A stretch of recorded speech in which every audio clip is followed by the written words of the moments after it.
देखो, आज हम लोगों को पढ़ना है जनन ग्रंथियां, जिसको अंग्रेजी में रिप्रोडक्टिव ग्लैंड्स या गोनाड्स कहते हैं।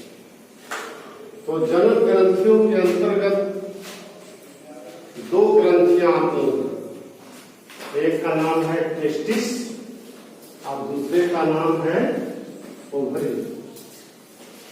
एक है टेस्टिस और दूसरा है ओवरी। ये दोनों ग्रंथि को जनन ग्रंथि कहा जाता है। अब जो है ये जनन ग्रंथि टेस्टिस के बारे में हम लोग जानें। टेस्टिस क्या है?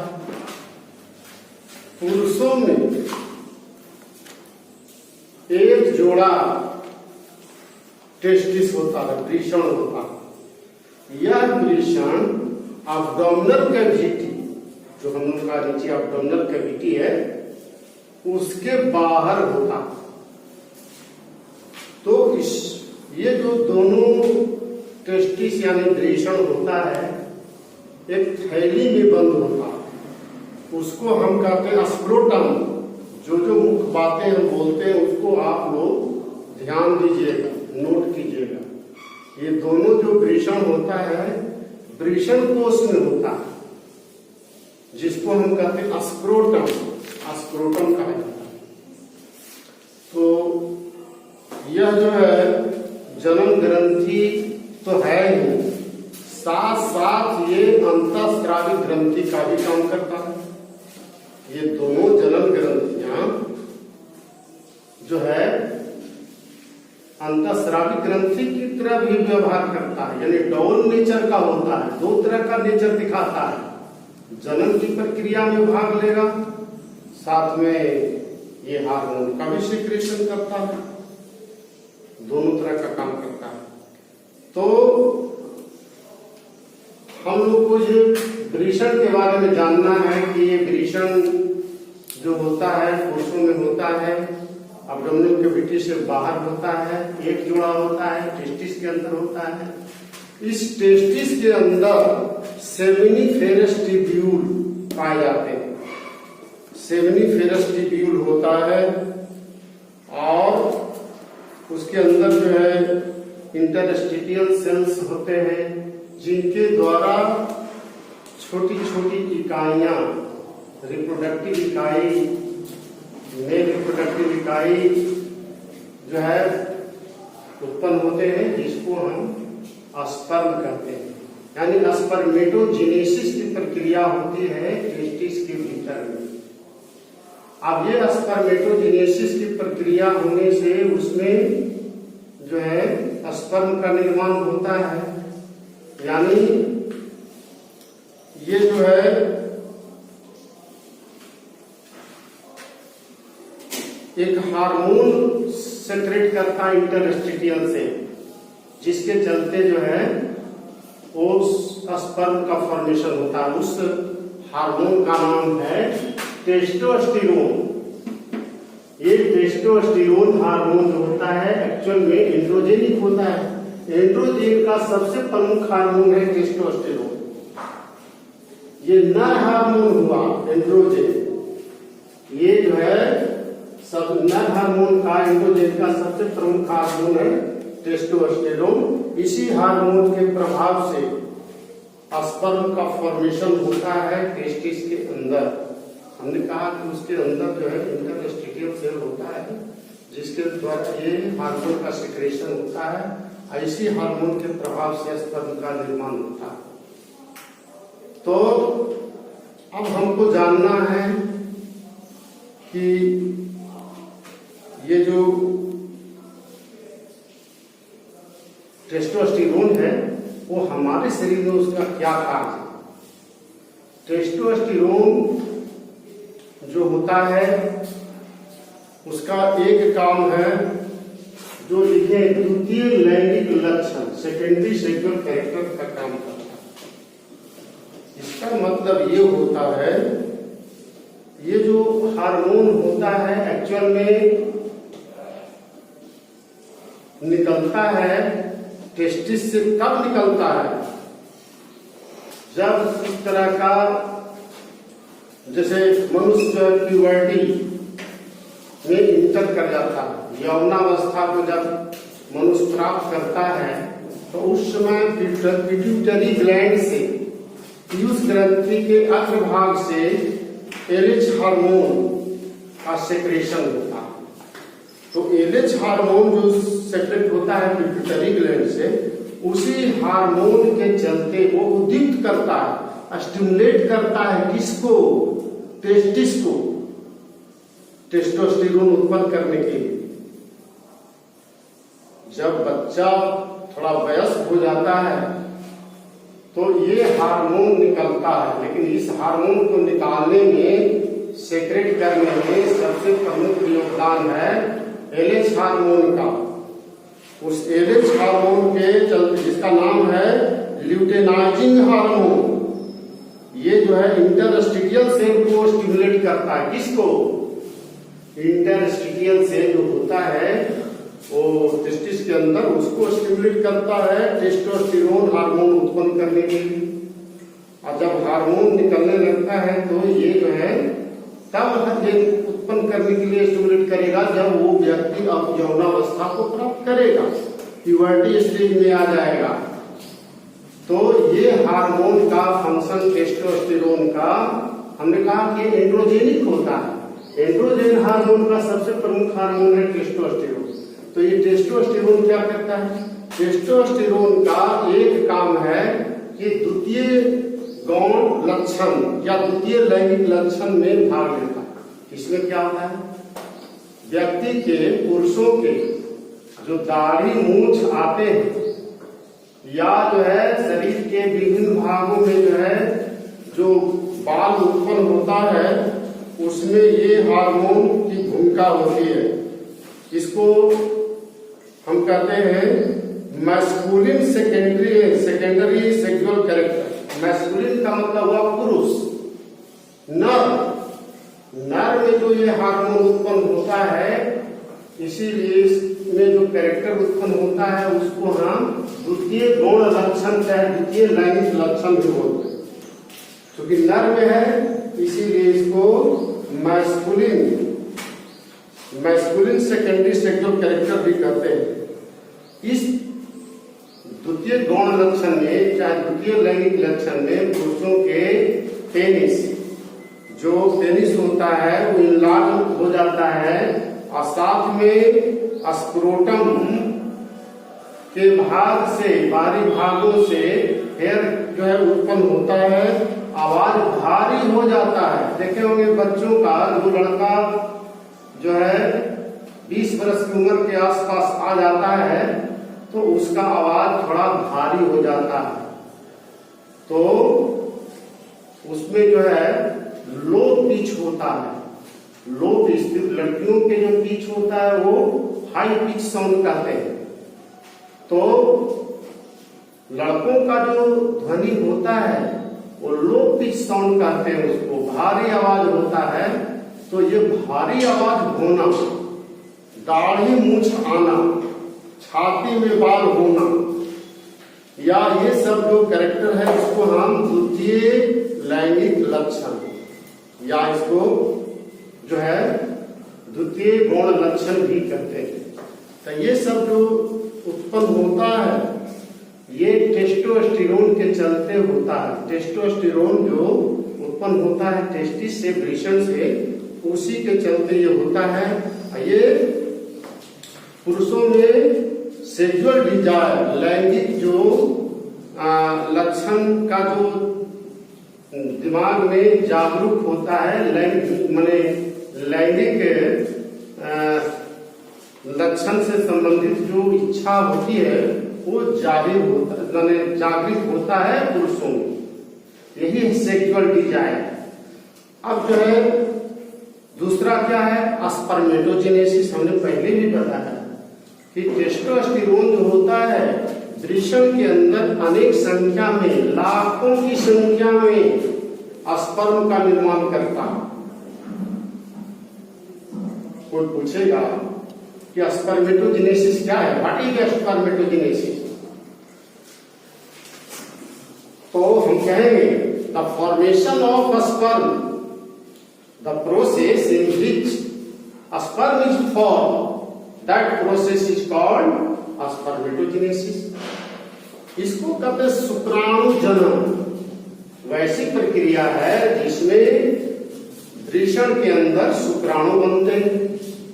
तो शुक्राणु बनते हैं वृषण के अंदर। ये शुक्राणु जो होता है टेस्टोस्टेरोन के प्रभाव से बनता है। यदि टेस्टोस्टेरोन उत्पन्न न हो तो स्पर्म का निर्माण नहीं होगा। तो याद रखिएगा कि ये स्पर्मेटोजेनेसिस में भाग लेता है। इसके बाद तीसरा है कि ये शरीर पर जो बाल होता है, ग्रोथ ऑफ बॉडी हेयर, उसमें भी ये भाग लेता है टेस्टोस्टेरोन। तो हम लोग जान गए हैं कि टेस्टोस्टेरोन का क्या फंक्शन है। हमने कहा था कि ये मैस्कुलिन सेकेंडरी सेक्सुअल कैरेक्टर में भाग लेता है। उसमें शरीर के अंदर जो पेनिस है, स्क्रोटम है, प्यूबिक हेयर्स है, जांघ के बाल होते हैं, ये सब जो है मोछाना दाढ़ी है ना, ये सब जो है द्वितीय लैंगिक लक्षण कहा जाता है। ये पुरुषों के ये सब उत्पन्न हो तो समझो कि वो द्वितीय लैंगिक लक्षण उत्पन्न हो गया है। वह बच्चे जो है वो अब वयस्क हो रहे हैं। वयस्क होने के समय ये सब आवाज भारी हो जाता है, ये सब कैरेक्टर उत्पन्न होता है। दूसरा हम लोग को जानना है, उसका नाम है अंडाशय। ये दूसरा जन्म ग्रंथि है। दूसरी जन्म प्रमुख देखिए, अंडाशय चाहे वृषण, दोनों प्राथमिक जन्म ग्रंथि है। प्राइमरी रिप्रोडक्टिव ग्लैंड दो, एक वृषण और दूसरा अंडाशय। तो अंडाशय जो है हमारे जो स्त्रियों के जो है शरीर के अंदर यूट्रस के दोनों तरफ, देखिए हम बना रहे हैं, आप देखिए ये होता है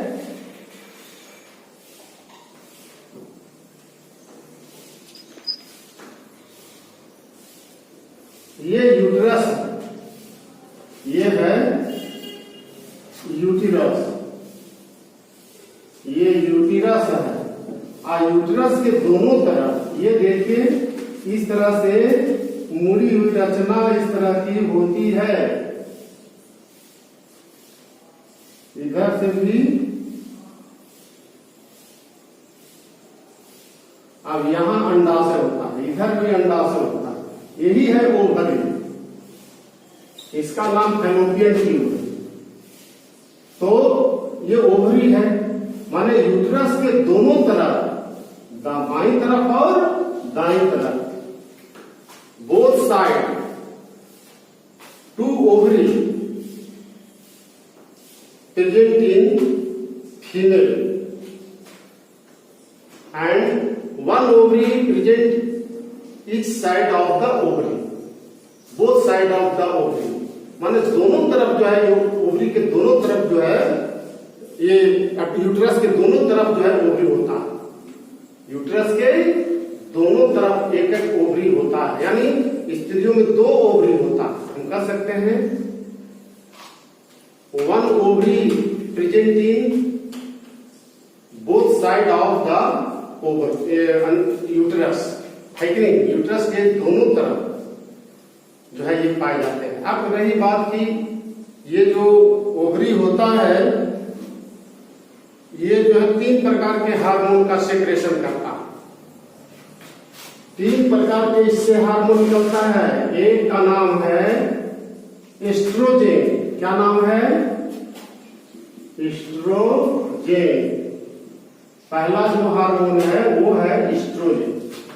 एस्ट्रोजेन हार्मोन क्या है? एस्ट्रोजेन हार्मोन निकलता है ओवरी से। स्त्रियों के जो ओवरी होता है, प्राइमरी जनन ग्रंथि, इसी से ये हार्मोन का सेक्रेशन होता है।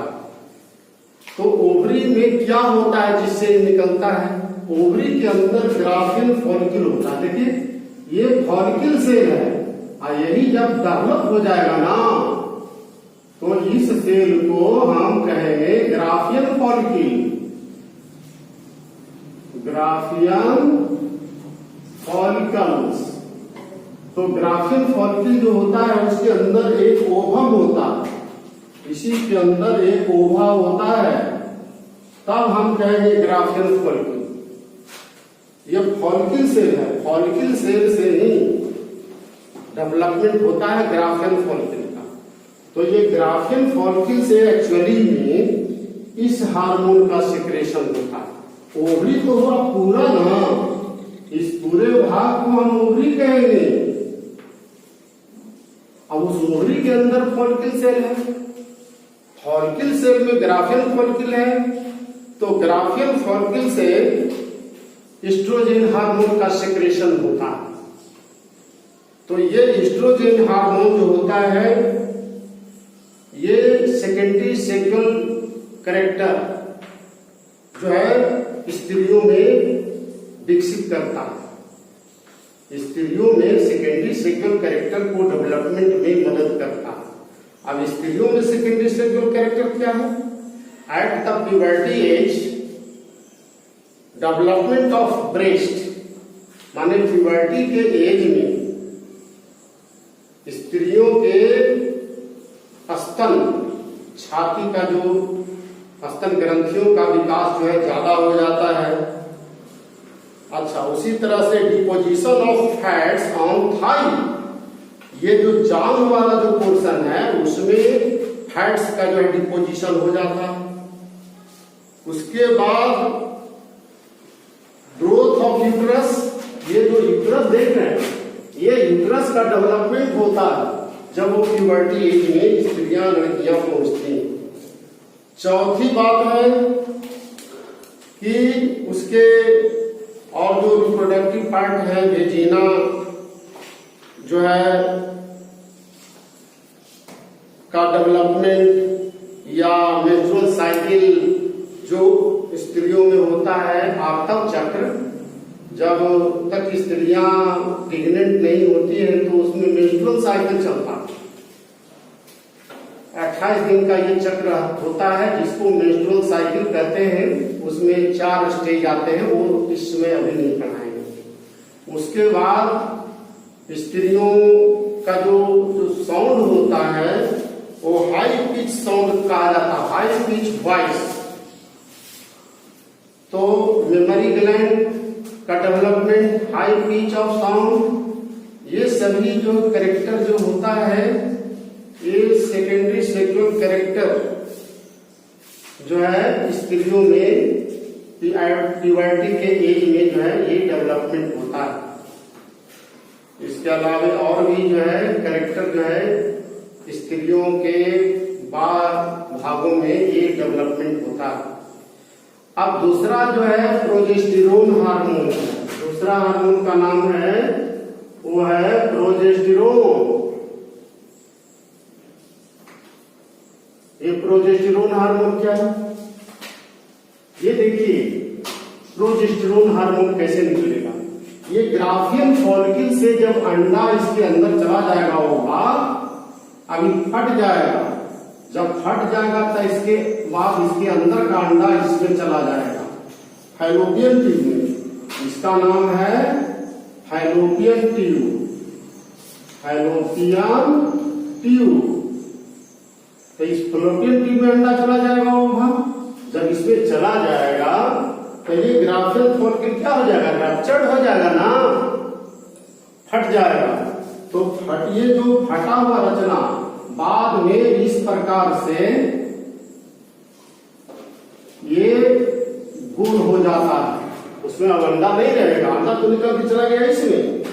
तो ये जो रप्चर्ड ग्राफियन फॉलिकल बाद में पीले रंग का एक गोल रचना बनाता है। पीले रंग का ग्राफियन फॉलिकल से अंडा निकलने के बाद, अंडा निकलता उस क्रिया को क्या कहते हैं? ओवुलेशन। क्या कहेंगे? ओवुलेशन, अंडोत्सर्ग बोलेंगे। अंडा निकलने की क्रिया को, यानी अंडाशय से अंडा निकल करके चला जाता है फैलोपियन ट्यूब में। फिंगरी द्वारा ये अंडा को पकड़ लिया जाता है और अंदर खींच लेता है। तो अंडाशय से अंडा निकलने की प्रक्रिया को ओवुलेशन कहते हैं। ओवुलेशन के पश्चात ग्राफ्टिन जो फॉल्टी जो रप्चर्ड है, फटा हुआ है, डैमेज है, वो बन जाता है, रिपेयर हो जाता है और एक पीले रंग का रचना बनाता है जिसको हम कहते हैं कॉर्पस लुटियम। ये बन जाएगा, इसका नाम हो गया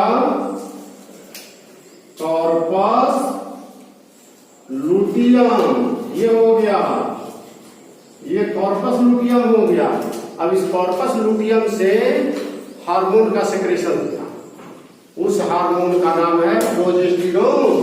यही हार्मोन का सेक्रेशन होता है किससे? कॉर्पस लुटियम से। समझे बात को?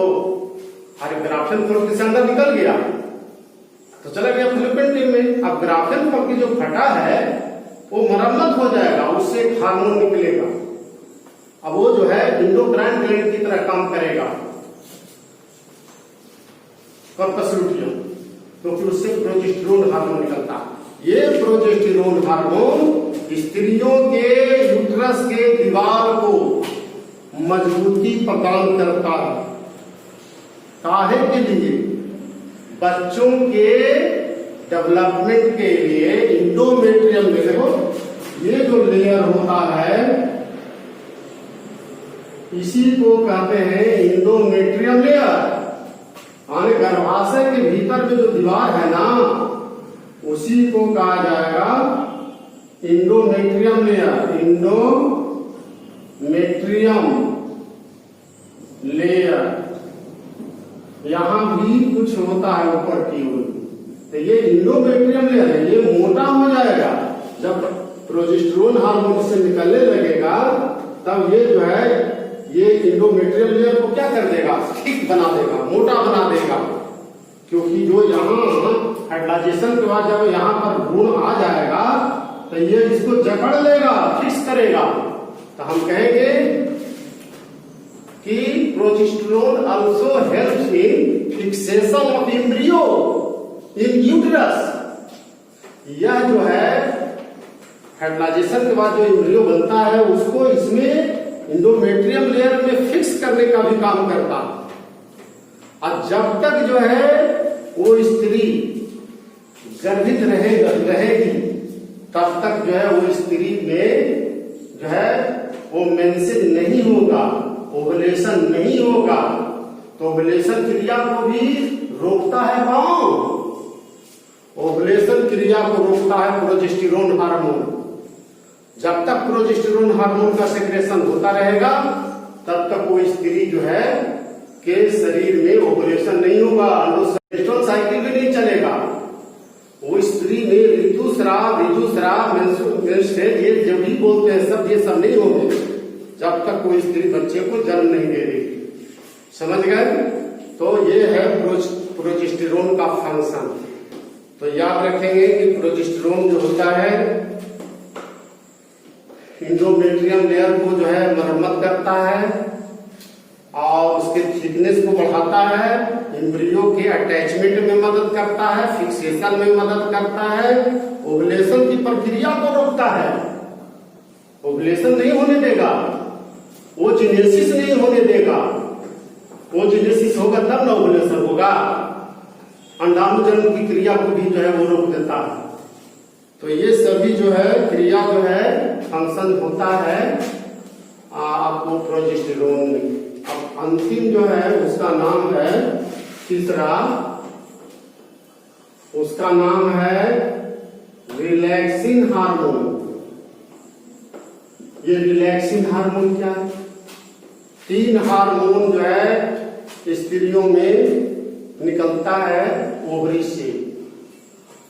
ये रिलैक्सिन हार्मोन तब उत्पन्न होता है जब स्त्रियां बच्चों को जन्म देने के लिए तैयार हो जाती है। जब प्रसव उत्पन्न पीड़ा होती है तो उसको हम लेबर पेन कहते हैं। स्त्रियों में बच्चा देने के समय जो दर्द होता है स्त्रियों को, उसको लेबर पेन कहा जाता है, प्रसव पीड़ा। शुद्ध नाम तो प्रसव है, ऐसे बच्चे स्त्रियां जो जब देने के लिए पूरी तरह से तैयार हो जाती है तो उस समय जो दर्द होता है स्त्रियों को, तो उसी को हम कहते हैं प्रसव पीड़ा या लेबर पेन। तो उस समय जो है असहनीय दर्द होता है स्त्रियों को, तो उस समय ये जो हार्मोन है ये निकलता है प्लेसेंटा वाले भाग से। प्लेसेंटा वाले भाग से ये हार्मोन निकलता है और ओवरी से और उसके प्लेसेंटा से जो है ये हार्मोन का सेक्रेशन होता है। तो ये हार्मोन जो है क्या करता है, ये हार्मोन पेल्विक लिगामेंट या उसके जो यूट्रस का जो पोर्शन है इसको फैला देता है। बच्चा मान लीजिए किसी ज्यादा बड़ा हो गया, जब बड़ा हो गया यूट्रस में बच्चा पलता है तो उस समय ये जो नीचे जो सर्विक्स वाला पोर्शन है या उसके नीचे वेजिना का पोर्शन होता है इसको चौड़ा कर देता है। इसके मुंह को क्या कर देता है, चौड़ा। तो मुंह को जब चौड़ा कर देगा नीचे वाला भाग, कौन कर देता है, रिलैक्सिंग हार्मोन। इसी हार्मोन के प्रभाव से बच्चा आसानी से जो है बाहर निकल जाता है, क्योंकि इसके नीचे का पोर्शन सर्विक्स या वेजिना का पोर्शन को फैला देता है रिलैक्सिंग हार्मोन, और ऊपर का जो यूट्रस है इसको भी फैलाता है और ऊपर से कुछ बच्चे को नीचे की ओर ठेलाता है। तो ये मदद करता है कौन हार्मोन, रिलैक्सिंग हार्मोन। तो ये रिलैक्सिंग हार्मोन में उसके पेल्विक लिगामेंट और यूट्रस और सर्विक्स इन सभी भागों को ढीला कर देता है, फैला देता है ये हार्मोन, जिसके चलते बच्चा आसानी से बाहर निकलता है, डिलीवरी आसानी से हो जाता है। तो यही है आपको रिलैक्सिंग हार्मोन का मेन फंक्शन। तो प्लेसेंटा कहां पर होता है, देखिए जहां बच्चा जुड़ा है इस भाग को प्लेसेंटा बोलेंगे। तुमको कोई पूछेगा कि रिलैक्सिंग हार्मोन किस भाग से स्रावित होता है, तो आपको कहना है कि रिलैक्सिंग हार्मोन जो है आपको ये स्रावित होता है ओवरी से, और साथ में यूट्रस के अंदर जो प्लेसेंटा होता है एंडोमेट्रियम लेयर में, जहां पर बच्चा जुड़ता है एंडोमेट्रियम के दीवार में, जहां बच्चा क्या होता है, जुड़ता है, तो उस भाग को हम प्लेसेंटा कहते हैं। क्या कहते हैं, हाँ। तो प्लेसेंटा वाले भाग से रिलैक्सिंग हार्मोन का सेक्रेशन होता है, और ओवरी से भी कहता है कि ये हार्मोन का सेक्रेशन होता है। तो इस हार्मोन के चलते हम लोग जान गए हैं कि बच्चे स्त्रियों के गर्भाशय से आसानी से बाहर निकाल दिए जाते हैं। तो हम लोग जो है इस चीज को जान गए हैं। ये एंडोक्राइन ग्लैंड जो है पूरी तरह से अब जो है आपको खत्म हो गया है। तो अब जो है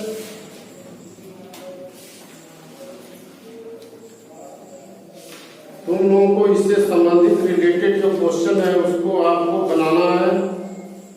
आप जो है क्वेश्चन किसी भी तरह का है उसको आप लोग बनाएंगे, और endocrine gland control and coordination part जो खत्म हो गया है, तो इसको जैसे सब बना लेना है। प्लांट का चाहे एनिमल में जो हम बताए हैं, ये दोनों से रिलेटेड जो भी क्वेश्चन है उसको आप देखेंगे और उसको बनाएंगे।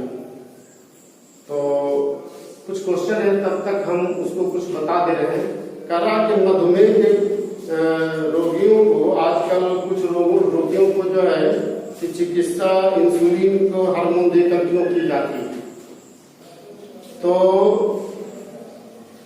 हार्मोन इंसुलिन हार्मोन इसलिए दिया जाता है, किसी किसी को सुई दी जाती है, कितने लोग जो है और दूसरे अपना इलाज करते हैं, उपाय करते हैं शुगर को कंट्रोल करने के लिए, मधुमेह को नियंत्रित करने के लिए।